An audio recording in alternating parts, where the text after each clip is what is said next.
오늘 본문을 이렇게 가만히 묵상하던 중에 어린 시절에 들었던 설교 예화가 생각이 났습니다. 가문의 가계도를 예화인데 흔히 말하면 족보입니다. 족보를 연구하신 분의 그 예화가 생각이 났는데 그 생각난 예화를 찾아보기 위해서 나름 굉장히 애를 썼거든요. 애를 썼는데 못 찾았습니다. 그래서 어떻게 할까 고민하다가 이런 예화는 워낙 많기 때문에 다양한 버전으로 있기 때문에 제가 좀 약간 각색을 해도 문제는 되지 않겠다 생각이 되어져서 그냥 말씀을 드리겠습니다. 장소는 미국이고요. 그 미국에 두 젊은이가 길을 걷고 있었습니다. 길을 걷고 있는 이유는 술집을 가기 위해서. 저녁에 술집을 가기 위해서 길을 걷고 있었는데 길 가는 중에 찬송가가 들려오는 거예요. 교회 앞을 지나가는데 찬송가가 들려오니까 한 청년이 야 우리 술집에 가지 말고 교회를 가자라고 한 겁니다. 그랬더니 다른 한 친구는 뭔 소리냐 우리가 처음에 술집을 가기로 했으니까 가서 술을 먹자 해가지고 이 두 친구가 싸운 거예요. 뭐 주먹 쥐고 싸운 건 아니고 언쟁이 벌어졌어요. 이렇게 하자 저렇게 하자 하다가 한 친구가 그래 우리가 이게 화합이 안 되니까 서로 각자의 길을 가자. 나는 교회를 가고 너는 술집에 가고 그래 그럼 나는 술집에 가고 너는 교회를 가고 그래서 헤어졌습니다. 헤어져가지고 한 친구는 교회를 갔고 한 친구는 술집에 갔는데 그리고 100년이 지난 거예요. 100년. 그래서 그 100년 동안에 그 가문 사이에 어떤 일이 벌어졌는가라고 하는 내용입니다. 근데 이런 결론이 이거였어요. 교회로 간 청년의 집안에서는 목사가 몇 명이 나오고 뭐 국회의원이 몇 명이 나오고 대학 교수가 몇 명이 나오고 법관과 의사가 몇 명 나오고 이렇게 쫙 써놓은 거예요. 그리고 반대편에다가는 또 술집에 간 사람한테는 이렇게 나온 거예요. 뭐, 창녀가 몇 명이고 1급 살인범이 몇 명이고 사기꾼이 몇 명이고 마약 중독자가 몇 명이고 이렇게 쭉 나열을 한 겁니다. 당연히 예화니까 그 예화는 뭐를 하기 위한 거겠어요. 술집에 가지 말고 그러니까 꼭 술집은 아니겠지. 네? 교회를 가라. 교회를 가야 된다. 뭐 이런 이야기를 하기 위해서 이 예화가 있는 것 같아요. 이게 실제의 일인지 아니면은 그냥 예화인지는 제가 확인을 못했어요. 어쨌든 그런 예화가 있었어요. 그런데 이 예화 들으신 여러분들의 마음의 느낌은 어떠신가요? 분명히 예화는 너무나도 아름다운 전도와 순수한 믿음을 나타내기 위해서 이야기한 것이라는 것은 인정이 되겠는데 그리고 하나님은 이렇게 하실 수 있는 분이라는 사실도 제가 알겠는데 자칫 잘못하면 신앙의 목적이 좀 이상해지는 경향이 생긴단 말이에요. 어떻게 이상해지냐면 여러분 신앙의 목적은 예수를 믿는 거예요. 예수를 믿어서 그 다음을 하기 위한 게 아닌 거예요. 그러니까 예수님이 수단이 되면 안 돼. 예수님이 목적이 돼야 돼. 예수님이 목적이 돼야 되는데 자칫 잘못하면 말이죠. 예수님이 내가 어떤 명문 가문을 이루기 위한 그런 목표가 있는데 그 목표를 이루기 위한 예수님이 수단이 되어줄 수 있다고요. 그렇게 되어지면 욕심이 발동해요. 욕심이 발동하면은 욕심에는 항상 뭐가 따라오게 돼 있어요. 죄가 따라와요. 예를 든다면 내가 이루고자 하는 목표를 나쁜 방식으로 이루는 거예요. 나쁜 방식으로 이루고 그게 이루어지고 나서 뭐라고 하냐면 하나님의 은혜라 그러는 거라. 그럼 본인은 그렇게 얘기하겠지만 그게 나쁜 방식으로 이루는 장면들을 옆에서 쭉 보아왔지 않겠어요. 그 사람들은 어떻게 되는 거예요? 나쁜 방식으로 이뤄놓고 하나님께 영광이라 그러면은 그 믿음이 온전하겠냔 말입니다. 뿐만 아니라 그 욕심을 목표로 신앙생활을 하게 되어진다면 안 이루어지면 어떻게 될까요? 내가 원했는데 예수의 이름으로 원했는데 안 이루어지면 하나님은 내 기도는 안 들어주신 거예요. 다른 사람의 기도만 들어주시고 내 기도는 안 들어주신 거예요. 하나님 원망하지 않겠습니까? 이렇게 죄가 정당화되어지고 죄로 이뤄놓은 것을 하나님께 영광이라 그러고 이게 죄가 정당할성을 갖고 또 뿐만 아니라 하나님 내 거는 안 들어주셨어야 하면 원망이 생기니 이런 상황 속에서 믿음이 서겠습니까? 못 서겠습니까? 당연히 여기 못 쓴다 이거예요. 신앙이 못 쓰니까 당연히 영적인 잠에 빠져요. 사망에 이르러요. 영적인 사망. 영적인 사망이 뭐예요? 하나님과의 관계가 끊어지는 거예요. 그리고 영적인 호흡, 기도예요. 기도가 멈추게 되어져요. 생명의 양식 뭐겠어요? 하나님 말씀을 누가 읽겠어요? 그러니 당연히 하나님에게서 멀어지게 되어지고, 당연히 하나님과 관계가 끊어지게 되어지니 생명과 끊어졌으니 사망 아니겠냐 이겁니다. 이런 일이 발생이 되어진다고요. 그렇기 때문에 내 욕심을 신앙으로 이루려고 하는 것, 이거는 사실 굉장히 위험해요. 뿐만 아니라 기독교가 타락하는데 그 시작점이 되어지는 경우가 대부분이라 이겁니다. 그리고 조심하셔야 된다 이겁니다. 그런 관점에서 본다면 여러분, 우리 기독교의 신앙의 목표를 여러분들이 잘 이해하셔야 돼요. 일반 종교와 기독교는 신앙의 목표가 달라요. 왜 다르냐면 일반 종교는 내가 그 종교를 선택을 하는 거예요. 내가 선택하는 거예요. 그래서 자기 주도성이 있어요. 그러니까 목표를 내가 정할 수 있다는 거예요. 내가 절에 가서 절하는 3000배를 하는 목표를 내가 세울 수 있다고요. 그것 따라서 하는 거예요. 그런데 기독교는 그 신앙의 목표를 내가 정할 수 있어요, 없어요? 있을까요, 없을까요? 정할 수 없다 이겁니다. 왜 정할 수 없을까요? 내가 선택할 수가 없어, 기독교는. 무슨 말인가 아시겠죠? 한번 볼까요? 로마서 10장 13절 읽겠습니다. 누구든지 주의 이름을 부르는 자는 구원을 받으리라 했습니다. 그러니까 누구든지 주의 이름을 부르면 구원을 받아요. 그렇기 때문에 주의 이름을 부르는 건 누구예요? 누구든지예요. 그러니까 나란 말이 안 돼. 내가 주의 이름을 부르면 구원을 받는다는 거예요.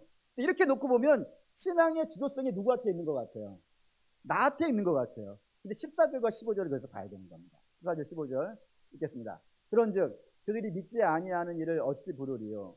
듣지도 못한 일을 어찌 믿으리요? 전파하는 자가 없이 어찌 들으리요? 보내심을 받지 아니하였음을 어찌 전파하리요?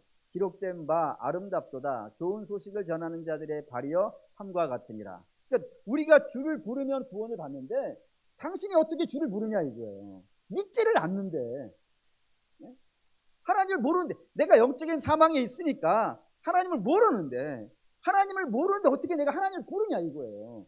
못 부르는 거예요. 그러면 어떻게 부르게 되어지느냐? 누가 나한테 와서 알려준 거 아니냐 이거예요. 그게 선교사일 수도 있고 전도자일 수도 있고 부모일 수도 있고 또 부인과 남편일 수도 있고 누군가가 나한테 알려준 거 아니냐 이거예요. 그리고 그 누군가는 어디서 온 거냔 말이에요.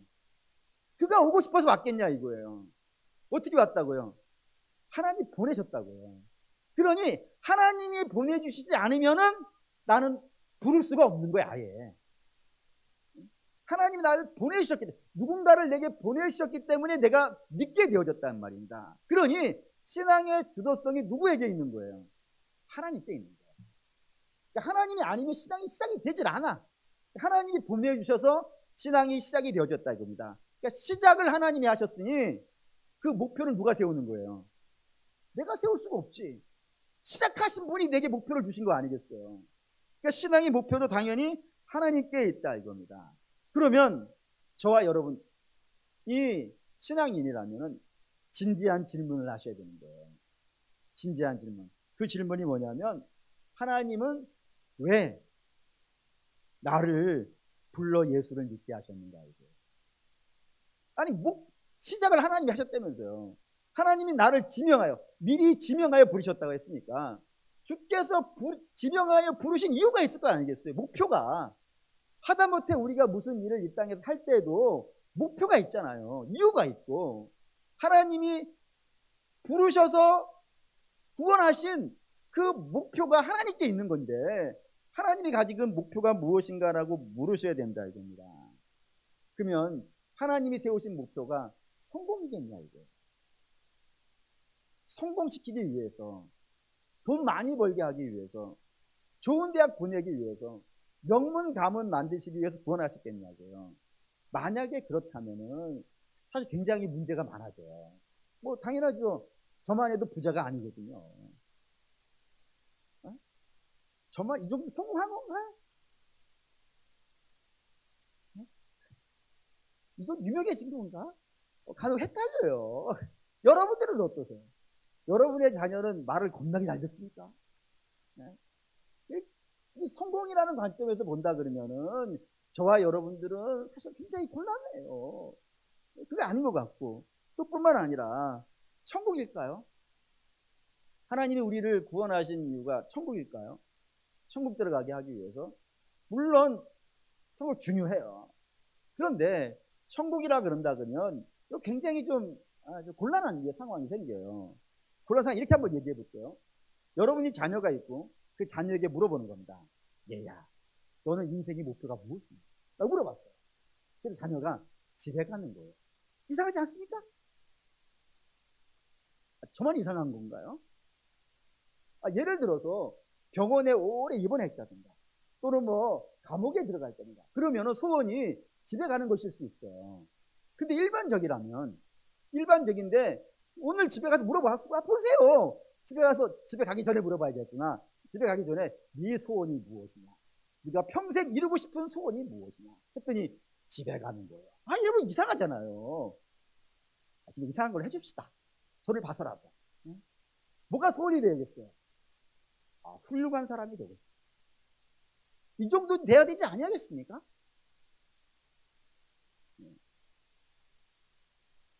뭐 그냥 해주세요. 네. 하나님도 마찬가지지 않겠어요. 하나님이 아들을 주시고 우리를 구원하셨다고요. 그리고 이 땅에 살게 하시는 거예요. 천국으로 바로 데려가신 게 아니라 이 땅에 살게 하셨다면은 천국이 목표가 되면 안 되는 거예요. 천국은 당연히 자녀면 가는 거예요. 하나님의 자녀는 우리의 자녀가 우리의 집에 가듯이 하나님의 자녀는 당연히 하나님 집에 가는 거예요. 그러니 당연히 가는 걸 목표로 삼으면 안 되고 우리의 목표는 무엇이냐면은 훌륭한 사람이 되는 거예요. 근데 그 어떤 것이 훌륭한 것인가? 그게 성육신에 담겨져 있어요. 성육신. 멋있는 말로 합시다. 이왕 나왔으니까. 멋있는 말로 하면 인카네이션. 영어로 해야지 멋있지 않습니까? 어쨌든 성육신이라는 말은 뭐냐면 하나님께서 육신을 입고 이 땅에 오셨다는 겁니다. 그게 성육신이에요. 육신을 이루었다는 것이에요. 그럼 왜 하나님은 육신의 옷을 입고 이 땅에 오셔야 했을까요, 여러분? 뭐 다양하게 오실 수 있지 않겠어요? 근데 육신의 모습을 입고 오시는 이유는 뭘까요? 이게 두 가지 이유 때문에 그렇다 이겁니다. 첫 번째는 죽기 위해서라고 되어 있어요. 이거 한번 자세히 한번 해봅시다. 하나님이 천지를 창조하셨습니다. 그리고 아담을 지으셨는데 아담의 원래 이름의 뜻은 아담아라고 여러분에게 누차 말씀드렸습니다. 아담아는 뜻이 뭐죠? 먼지예요. 먼지, 불면 날아가는 거니까 먼지예요. 흙보다는 먼지에 가까워요. 그런데 그 먼지니까 가치가 있어요, 없어요? 가치가 없어요. 그 가치가 없는 거를 하나님께서 뭐를 만들어내신 거예요? 가치 있는 것을. 그게 아담이에요. 무가치한 것을 가치 있는 것으로 만들어내신 거예요. 그럼 뭐가 가치겠어요? 뭐가 가치겠어요? 무가치한 건 먼지예요. 그러면 가치는 뭐겠어요? 이게 가치예요. 창세기 1장 27절 읽겠습니다. 하나님이 자기 형상 곧 하나님의 형상대로 사람을 창조하시되 남자와 여자를 창조하시고 했습니다. 그러니까 무가치한 거예요. 먼지예요. 그런 먼지된 자들을 하나님의 형상을 닮은 자, 그게 아담이에요. 가치 있는 걸로 만들어내셨다고요. 그렇기 때문에 아담을 보면은 뭐가 보여야 돼요? 하나님 보여야 돼요. 이 동일한 말씀이 요한복음에 있어요. 4장 24절 읽겠습니다. 영이신이 예배하는 자가 영과 진리로 예배하시라. 이거 한번 알겠네요. 그러니까 하나님의 형상이라고 그랬으니까 하나님의 형상은 눈, 코, 입이 아닌 거예요. 그러니까 눈, 코, 입이 아니에요. 그러니 여러분들이 하나님 하면은 머릿속에 떠오르는 이미지를 지우셔야 돼요. 그 이미지가 이거예요. 미켈란젤로가 그린 천지창조예요. 저기에 등장하는 하얀 수염은 하나님이 아니에요. 저 제우스예요. 제우스의 이미지를 가지고 그린 거예요. 하나님의 모습이 저런 모습이라면 온 천지에 충만할 수 없어요. 왜? 형체를 갖는 순간에 지점이 정해진단 말이에요. 형체가 있으면 딱 여기만 있어야 된단 말이에요.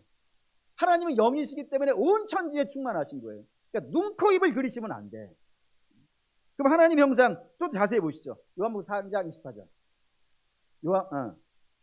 요한복음 14장 8절 9절 읽겠습니다. 빌립이 이르되 주여 아버지를 우리에게 보여주옵소서. 그리하면 족하겠나이다.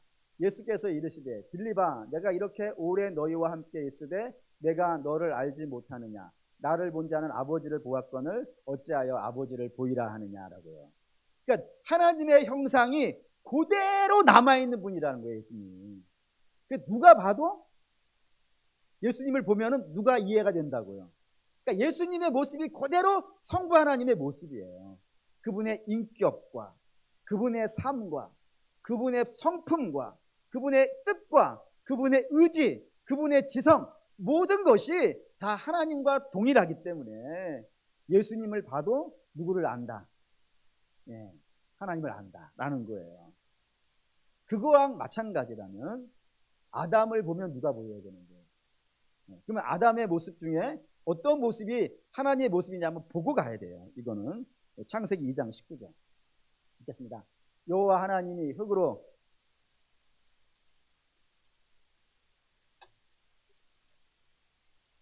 그것들을 그에게 이끌어 가시니 아담이 각 생물을 부르시는 것이 곧 그 이름이 되었더라. 아담을 뭐 하는 자라고 부른 거예요?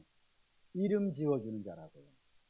여러분, 이름을 짓는다는 것은 단순히 그냥 호칭 정도의 의미가 아닙니다. 이름의 의미를 좀 더 시로 한번 읽어볼게요. 김춘수라는 분의 꽃이라는 시가 있는데 거기에 이름 짓는 것이 어떤 의미인지가 잘 나와 있어요. 시가 이렇게 되어져 있습니다. 내가 그의 이름을 불러주기 전에는 그는 다만 하나의 몸짓에 지나지 않았다고요. 몸짓 가치 없는 거예요. 무가치예요. 불러주기 전에는. 내가 그 이름을 불러주기 전에는 내게는 아무런 의미가 없는 거예요. 그런데 내가 그의 이름을 불러주었을 때 그가 내게 와서 뭐가 됐다고요? 꽃이 되었다. 가치가 되는 거예요. 그러니까 이름이 없으면 가치가 없는 거예요. 무명 가치가 없는 거예요. 이름이 붙여졌을 때 진짜 가치가 드러나는 겁니다. 근데 그 가치가 왜 드러나냐면 그 이름 안에는 뭐가 들어있습니까? 내게 맞는 빛과 향기가 있으니까. 내 빛과 내 향기에 맞는 이름이 붙여질 때 꽃이 되는 거란 말이에요. 그러니까 이름이 지어진다는 거는 무가치한 게 가치가 되는 거예요. 이거 아까 누가 한 거였어요? 하나님이 하신 일이에요. 먼지에 지나지 않는 거를 하나님의 형상을 닮은 가치 있는 자로 만들어내시는 거예요. 그거를 아담이 담아서 그걸 하고 있단 말입니다. 의미 없는 거를 의미 있는 것으로. 그게 아담의 모습이에요. 가치 없는 거를 가치 있는 것으로 만들어주고 이름을 지어주고 사랑을 베풀어주고 멋있게 불러주는 거예요. 그게 그의 모습이었다고요. 또 봅시다. 창세기 2장 23절 읽겠습니다. 아담이 이르되 이는 내 뼈 중에 뼈요 살 중에 살이라 이것을 남자에게서 취하였은즉 여자라 부르리라 하니라. 예, 이 아담의 연가예요. 사랑의 노래인데 이 사랑의 노래가 놀라운 노래예요. 왜 놀랍냐면은 이게 빼앗은 자의 노래가 아니어서 그래요. 내가 누구 거를 빼앗아 가지고 내 주머니가 채워졌으면 기쁨이 돼요, 안 돼요? 여러분에게 이렇게 얘기하면 곤란하겠는데? 다른 사람의 것을 빼앗아 가지고 내 주머니에 넣으면은 일반인들은요 좋아해요. 좋아요. 아주 좋아해요. 네? 땡 잡았다 그래요. 근데 저 노래는 빼앗긴 자의 노래예요. 뭘 빼앗겼어요? 뼈를 빼앗겼어요. 네? 뼈 중요해요, 여러분. 뼈를 빼앗겼어요. 목사님, 지 부인에게 뺏긴 거 아니겠습니까? 지 부인이 이뻐가지고 부인이 이쁘면 처가의 말뚝보고도 잘 안 되잖아요. 그러니 이뻐서 준 거 아니겠습니까? 라고 하시면 곤란해요. 왜냐면은 하나님이 창조하신 하와가 이쁜지 안 이쁜지 알아요? 하와가 하나님이 지으신 게 이쁘다 그러면은 여기 꽤 곤란한 분들 많을 텐데 하나님이 이쁘다는 건 다른 관점이에요, 여러분. 사람이 가지고 있는 이쁘다 안 이쁘다 그런 관점이 아니에요. 하나님은 당신의 모든 창조물을 다 이뻐하시는 분이에요. 그러니까 이뻐서 이러는 게 아니에요. 하나님의 형상 자체가 그래요. 하나님이라는 분 자체는 남의 것을 빼앗는 자가 아니에요. 그분은 어떤 분이에요? 당신을 주시는 분이라니까요. 얼마나 잘 주시냐면은 아들을 주세요. 아들을 이거 줄까 말까? 주면 아까운데 이렇게 막 억지로 주는 게 아니라 기뻐서 주신다고요. 그리고 그 아들도 이 땅에 오셔가지고 자기를 위해서는 떡 하나 만드시지 않으시는 분이 굶주린 자기 백성을 위해서는 오병이어를 하시고, 당신이 아팠을 때는 당신의 몸에 손 한 번 대고 기도하시지 않는 분이, 그렇지 않습니까? 십자가 위에서 펄펄 피나는데도 불구하고 자기를 위해서 기도하시지 않잖아요. 근데 병들어 고통받는 자들을 위해서 머리 위에 손 얹고 기도하시는 분이고,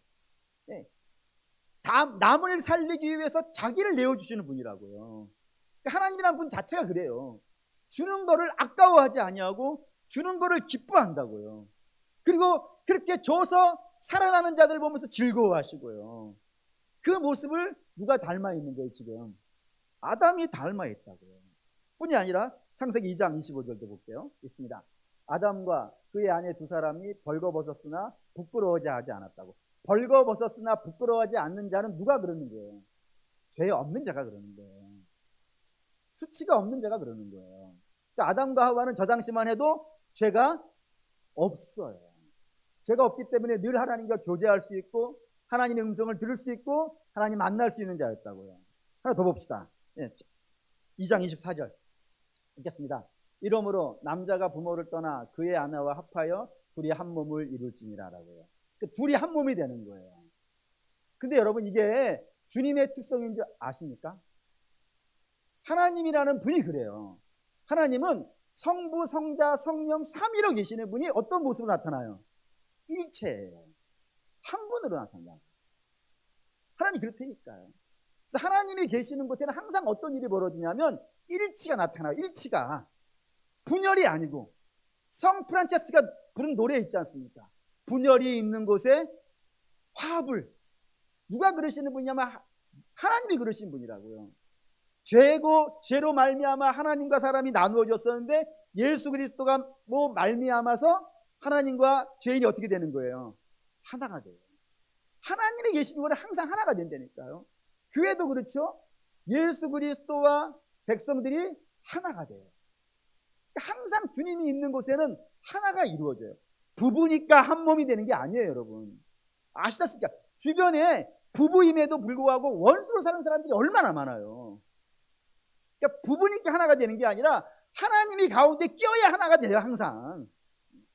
그런 역사가 있다고요. 그리고 뿐만 아니라 이 첫사람 아담은 늘 하나님과 교제하고 하나님 기뻐하고 하나님 즐거워하고 하나님 예배하고 그런 사람으로 살아가는 것, 이게 죄 있기 전에 아담의 모습이에요.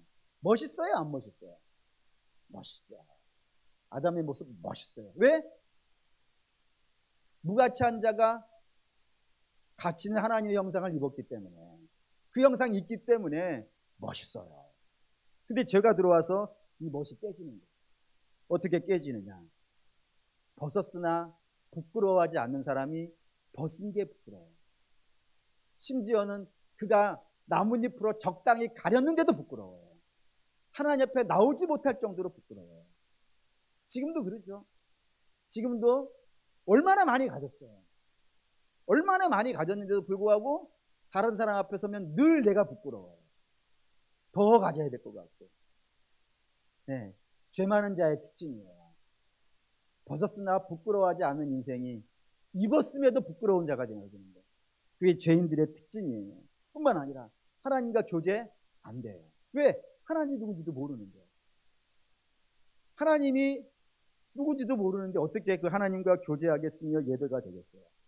뿐만 아니라 하나님이 불편해요. 아담이 하나님이 불편해서 숨어요. 어쩌면은 그 숨을 때 괜히 하나님이 있었나 봐.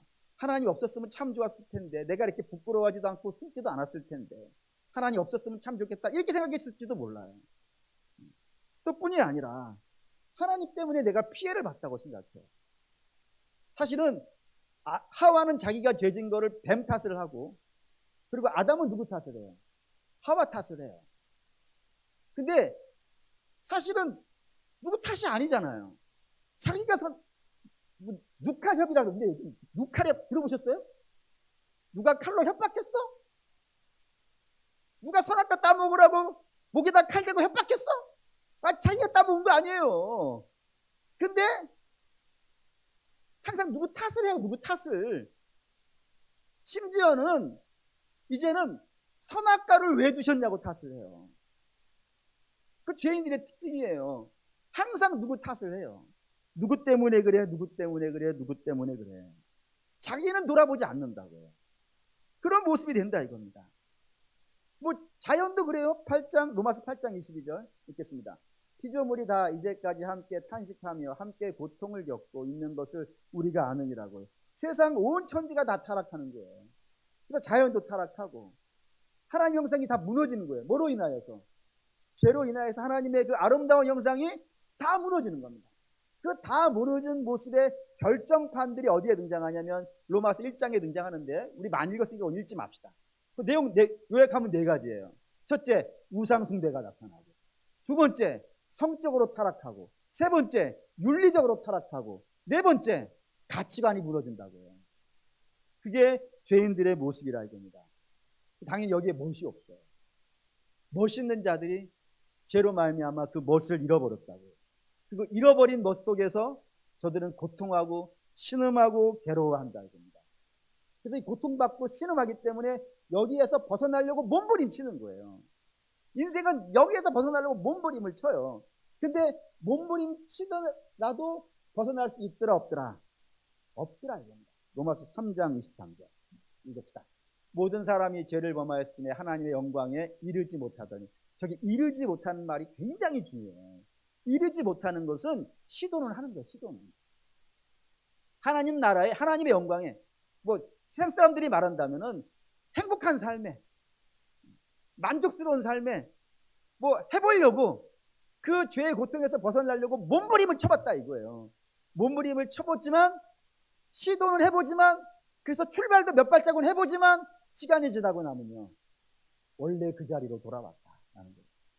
이르지 못하고. 그래서 역사는 늘 우리에게 알려주잖아요. 개혁이라는 걸 안 시도해본 역사가 있습니까?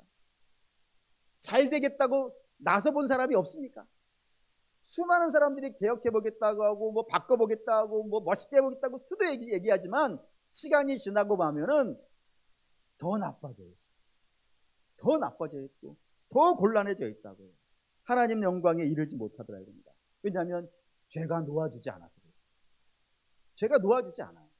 죄가 더 세기 때문에, 우리의 의지와 우리의 생각과 우리의 뜻보다 죄가 더 크기 때문에 놓아주지 않으면 나갈 수가 없어요. 나갈 수 있는 방법은 딱 하나가 있습니다. 어떻게 하면 나갈 수 있어요? 죽으면 나갈 수 있어요. 우리가 죽으면 죄가 더 이상 주관하지 못해요. 놔줘요. 근데 문제는 우리가 죽으면 어떻게 되는 거예요? 썩어 없어지는 거예요. 거의 소망이 없지. 그러니 인생은 절망하게 되는 겁니다. 그래서 여러분, 인생을 연구한 학자들은 결국에는 다 회의론에 빠져요. 길이 없어. 절망하게 되어지고 낙심하게 되고. 그게 정상적인 거예요. 그런데 이 모습을 불쌍히 여기신 분이 있더라 이겁니다. 누구라고요? 하나님이라. 그래서 하나님이 우리 대신 죽기로 하신 거예요.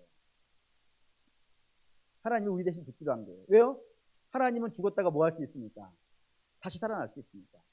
그래서 죽기 위하여서 뭐를 입는 거예요? 육신을 입는 거예요. 영은 죽을 수 없잖아요. 영은 죽을 수 없지만 육신을 입고 들어오셔서 죽더라 이겁니다. 그걸 우리가 속량이라 그래요. 예수님이 우리의 목숨값을 당신의 목숨으로 내놓으신 거예요. 그리고 우리는 죄에서부터 어떻게 되는 거예요? 나오는 거예요. 나오는 겁니다. 여러분도 한번 좀 생각을 해보셔야 돼요. 지금 저와 여러분이 원래 아담의 모습인지 아니면 죄진 다음에 아세의 모습인지, 그건 뭐 뻔하죠. 우리 죄인이 맞아요. 그렇기 때문에 우선적으로 여러분들이 하셔야 되는 것은 우리 위에 십자가 달리신 예수님을 만나셔야 됩니다. 이게 먼저예요. 그 주님을 만나서 내가 얼마나 악한 죄인인지를 알고 그 죄를 위해 우리 주님이 죽으셨다는 이 역사적인 사실을 여러분 직면하셔야 되고요. 그 십자가의 보혈로 말미암아서 거듭나는 역사가 이게 먼저예요. 이게 되어지면은 요것으로 끝나면 안 된다 이겁니다. 왜냐하면은 저와 여러분 알다시피 우리는 훌륭해져서 구원받은 거예요? 아니면 구원을 먼저 받아버린 거예요 지금? 그치, 먼저 받아버렸어요. 우리가 아직 죄인 되었을 때에 그리스도께서 우리를 위하여 죽으심으로 하나님께서 우리에 대한 사랑을 확증하셨기 때문에 우리는 죄에서부터 그냥 먼저 구원받은 거예요. 그러니 어제하고 오늘 우리의 모습이요 똑같아요. 어제 예수 믿기 전과 오늘 예수 믿고 난 다음이 별 다르지가 않아요. 근데 그 다르지 않은 그 상태로 있으면 돼요, 안 돼요? 안 된다 이겁니다. 이건 여러분 이렇게 생각하셔도 돼요. 여러분 자녀에게 내가 너를 낳아주었으니까 이제 너는 알아서 살아라, 이렇게 하는 부모가 어디 있겠어요? 부모는 반드시 자기 자녀에 대한 기대가 있어요. 어떤 기대가 있습니까? 어떤 기대가 있으세요? 훌륭해지는 기대가 있지 않아요. 그처럼 하나님도 당신의 아들을 내어주시고 우리를 구원하셨으면 그 아들의 피로 말미암아 구원받은 우리가 훌륭해지기를 바란다고요. 훌륭해지기를. 그 훌륭해지는 일 벌써 성경에 이렇게 써 있어요. 읽고 갑시다. 이거 그냥 로마서 8장 29절. 로마서 8장 29절. 읽겠습니다. 하나님이 미리 아신 자들로 또한 그 아들의 형상을 본받게 하기 위하여 미리 정하셨으니 이는 그로 많은 형제 중에서 맏아들이 되게 하려 하십니다. 하나님께서 미리 정하신 자, 그래서 그 아들의 피로 구원하신 자가 어떻게 되기를요? 아들의 형상을 본받기를, 그걸 원하신다고요. 그런 수준이 되기를.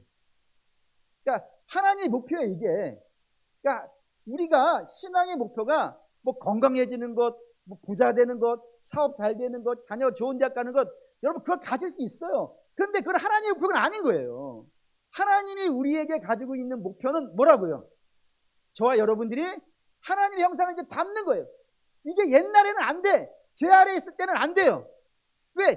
죄 아래에 있기 때문에 죄가 안 낳아주니까. 그래서 아들을 주셔서 그 죄에서 끄집어낸 거란 말이에요. 끄집어낸 자녀를 이제 어떻게 되기를 원하신다고요? 하나님의 아들의 형상을 닮는 자가 되기를 원하신다고. 그렇게 성장해 가기를 하나님께서 원하신다 이겁니다. 그리고 이 성경은 이 이야기를 무진장 많이 해요. 거기 봅시다. 빌립보 2장 5절 읽겠습니다.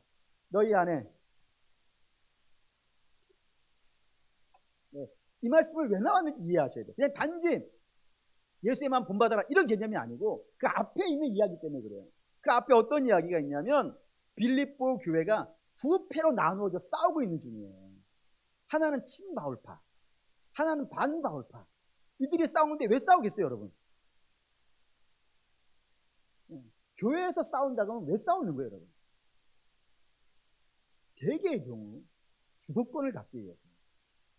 내가 주도권을 가져. 여러분, 교회에서 주도권 왜 가지시려 하는 거예요?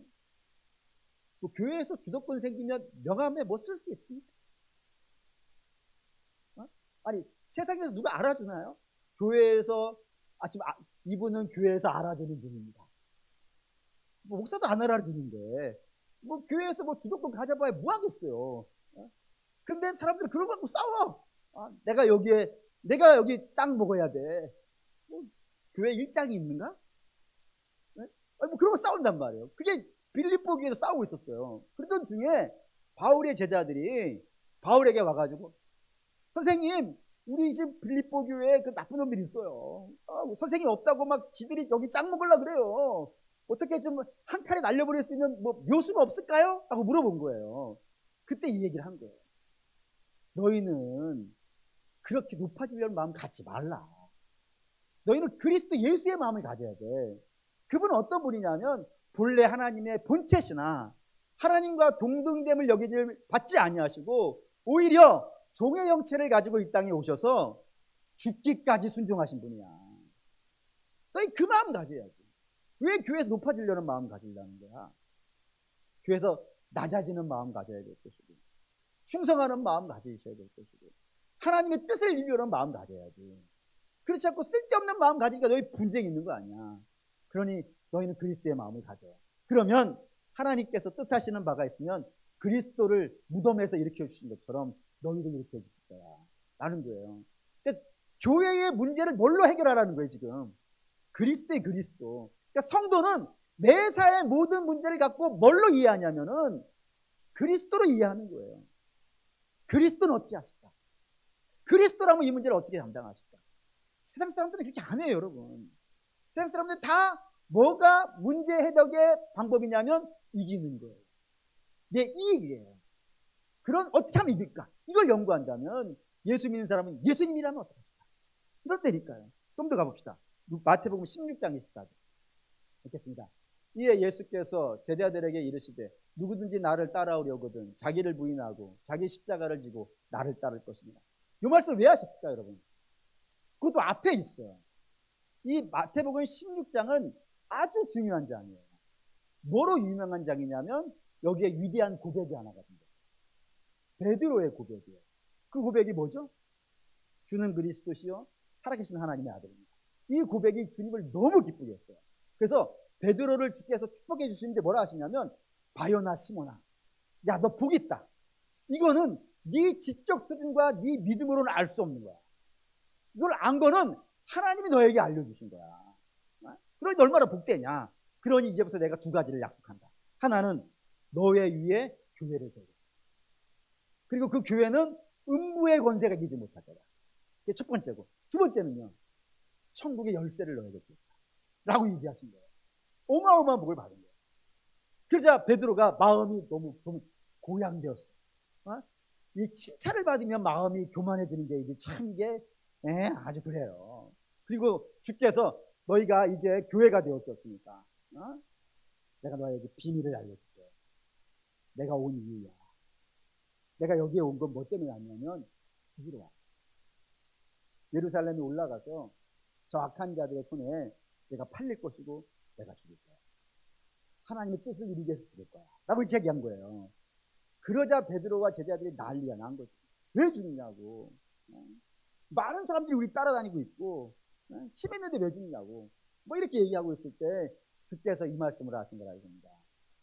너희 나를 따라와. 세상은 예루살렘에 올라가서 높아지는 게 승이라고 하지만 너희는 너희 십자가 지고 나를 따라와. 그게 승이야 라고 하신 거예요. 그러니까 우리는 여러분 주님을 따라가는 거예요. 지금 신앙이 그거라니까. 여러분 신앙은 높아지는 게 아니에요. 신앙은 이기는 게 아니에요. 신앙은 주를 따라가는 거예요. 여러분 그렇게 오라는 거예요. 더 가봅시다. 에베소 4장 17절 19절 읽겠습니다. 그러므로 내가 이것을 말하며 주 안에서 증언하노니 이제부터 너희는 이방인이 그 마음에 허망한 것으로 행한 같이 행하지 말라. 그들이 총명이 어두워지고 그들 가운데 있는 무죄함과 그들의 마음의 굳어짐으로 말미암아 하나님의 생명에서 떠나 있도다. 그들이 감각 없는 자가 되어 자기를 방탕에 방임하며 모든 더러운 것을 욕심으로 행하되. 이 말씀을 어디에 한 거냐면 에베소 교회에 한 겁니다.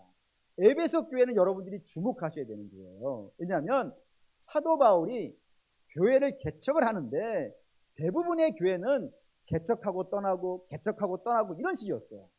근데 딱 두 개의 교회만큼은 바로 떠나지 아니하고 좀 오래 머물러 있는 교회가 있어요. 그 중에 하나가 고린도 교회예요. 고린도 교회는 1년 6개월을 사도 바울이 거기에서 머물면서 복음을 전해준 교회예요. 이게 굉장히 오래 있었다는 얘기예요. 1년 6개월이. 저는 몇 년 있었게요? 패스트로 내년이 14년째. 벌써 너무 오래 사고 끓여 먹었나요? 네.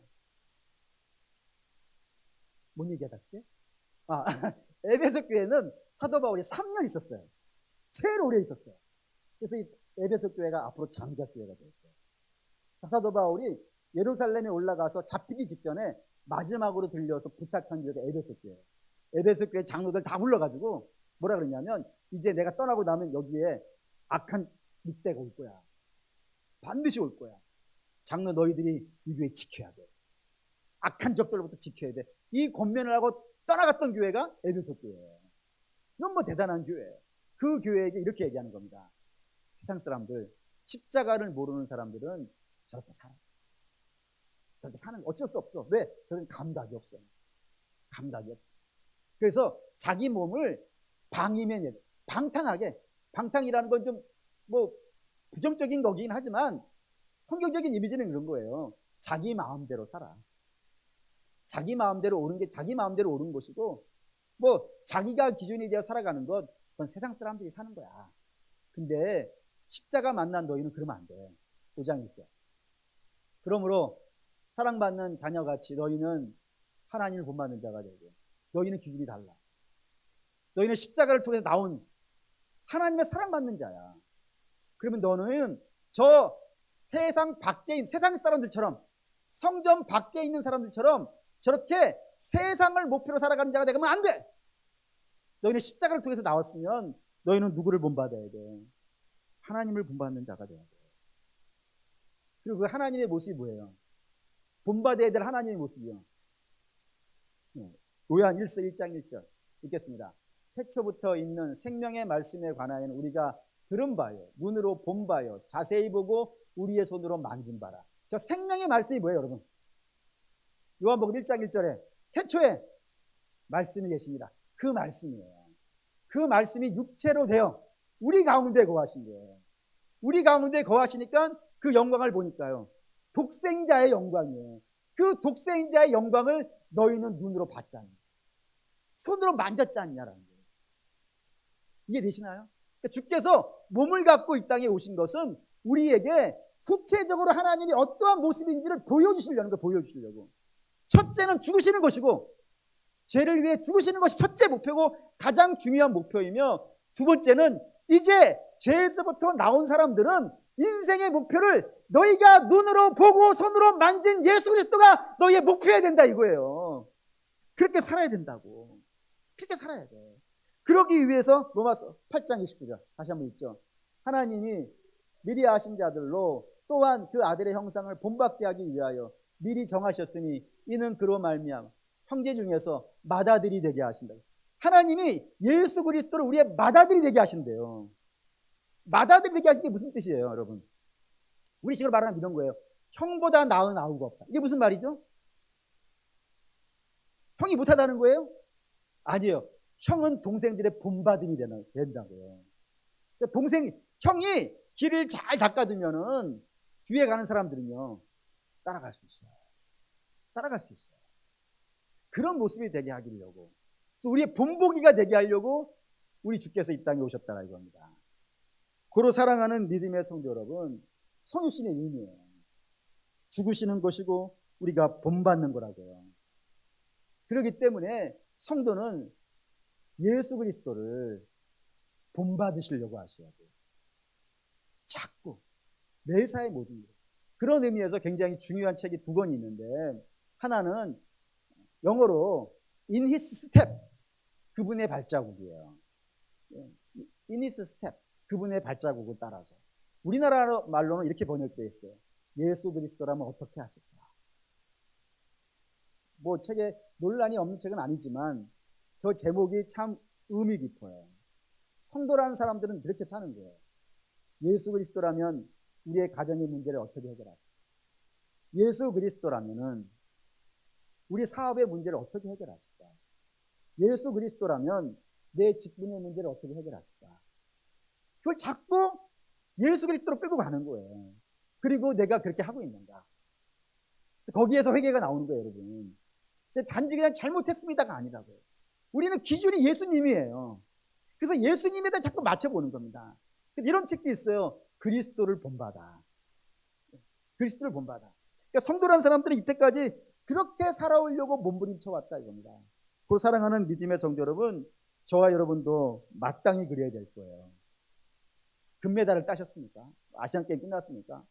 그러면은 내가 금메달 땄어 해가지고 나를 드러낼 것이 아니라 금메달 딴 예수 믿는 사람도 어떻게 살 것인가. 여러분, 그게 여러분들의 고민이 돼야 돼요. 뿐만 아니라 이런 경우도 있겠죠. 내가 금메달 딸 거라고 모두가 다 예상을 했어. 그래서 갈 때 인터뷰도 했어요. 이거 따겠다고. 근데 뭐 인생사 안 될 수도 있지 않습니까? 안 돼가지고 뭐 예선에 탈락했어요. 뭐 은메달은 고사하고 예선에 탈락해버렸어요. 그러니 나올 때 정문으로 못 나오는 거예요. 뭐 메달 딴 사람들이 맨 처음에 나오니까 사진 찍으려고. 그래서 맨 뒤에 숨어가지고 뒷문으로 나오고 있는 그런 모습이 있어요. 예수 믿는 사람은 안 그럴 것 같습니까? 그럴 수 있어요. 그럴 때 금메달 따기로 되어 있는데 못 딴 사람이 어떻게 예수 믿고 사는지를 보이셔야 되는 거예요. 거기에도 예수 믿는 자의 멋이 있어요. 비참한 게 아니라니까요. 거기에도 멋이 있고, 승리에도 멋이 있고, 실패에도 멋이 있고. 예수님이 사람의 눈에는 실패한 것처럼 보이지만 그분이 영광의 승리를 이루신 것 아니겠어요? 그러니 사랑하는 믿음의 성도 여러분, 바라고 원하는데 어떻게 하면 예수를 닮을까? 물론 먼저는 예수님 만나야겠죠. 십자가를 경험하시기를 주의 이름으로 축원합니다. 그리고 십자가를 만나신 성도 여러분들은 이제 기준을 옆 사람으로 보지 마시고 세상으로 보지 마시고 내가 예수님을 닮고 있는가, 예수님을 닮아서 삶의 한 자국이라도, 삶의 한 자리라도, 삶의 한 끝이라도 예수님을 닮아가고 있는가, 묵상하시고 회개하시고 은혜 구하시고 전진해 가시는 저와 여러분 되시기를 주의 이름으로 축원합니다. 아멘.